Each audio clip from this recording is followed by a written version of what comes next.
શાસ્ત્ર એવું કે શિવજી જેવો કોઈ વૈષ્ણવ નહીં અને વિષ્ણુ જેવો કોઈ શૈવ નહીં. શિવજી એ તત્વ છે કે જે તમારી સંસારી ઈચ્છાઓ પૂરી કરે. કારણ કે શિવજીને એમની સાધનામાં કોઈ બહુ ડિસ્ટર્બ કરે નહીં, ગમે નહીં. જો તમે વિષ્ણુના ભક્તો હો, વિષ્ણુ તમને પરમ કલ્યાણ સુધી પહોંચાડે. 84 લાખના ફેરામાંથી આખા બહાર કાઢી લે. તમને પરમાત્મા શું છે એની તો ખબર હોવી જોઈએ કે ભગવાન એટલે શું. ભગવાનની સામે જ્યારે જાઓ ત્યારે પહેલો ઉદ્ગાર એ જ હોવો જોઈએ, પ્રભુ તે બહુ કૃપા કરી મારા બાપ કે તારા દર્શન થયા. બાકી આ દુનિયામાં 50 ચહેરા જોવા મળે, તારું દર્શન વળી મને ક્યાં મળે. 12 જ્યોતિર્લિંગની યાત્રા કરવાથી શું પ્રાપ્ત થાય? 12 જ્યોતિર્લિંગોની યાત્રા કરવી જોઈએ એવું આદિ જગતગુરુ શંકરાચાર્ય દ્વારા પ્રતાપિત થયું. એ લિંગ નથી, એ જ્યોતિર્લિંગ છે. આત્મલિંગ કહી શકીએ આપણે.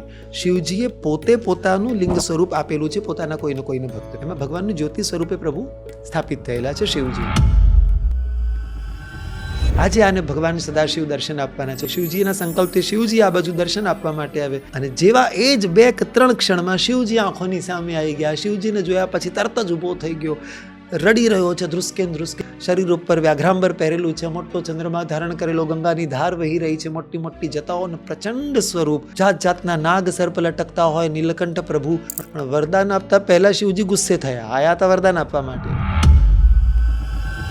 શિવજીની જો અનુભૂતિ કરવી હોય, એમને એક્ઝેક્ટ ફીલ કરવા હોય, બરોબર, તો ઇન્ડિયામાં એવું કયું સ્થળ છે? તો રુદ્રાભિષેક શું છે અને આ કરવાથી શું થાય? ઓમ નમઃ શિવાય જે મંત્ર છે, એ મંત્રનો પાઠ કોઈ પણ સાધક છે એ કરી શકે કે ગુરુ એ મંત્ર આપે જો આ મંત્ર તો જ કરી શકે? ઓમ શબ્દનો પ્રયોગ માતાઓ બહેનો માટે વર્જે છે. આપણા સનાતન ધર્મમાં ગાયત્રી મંત્ર અને ઓમ આ બંને માતાઓ બહેનોએ ના બોલવું જોઈએ. સાદી ભાષામાં કહીએ તો ન કરવો જોઈએ.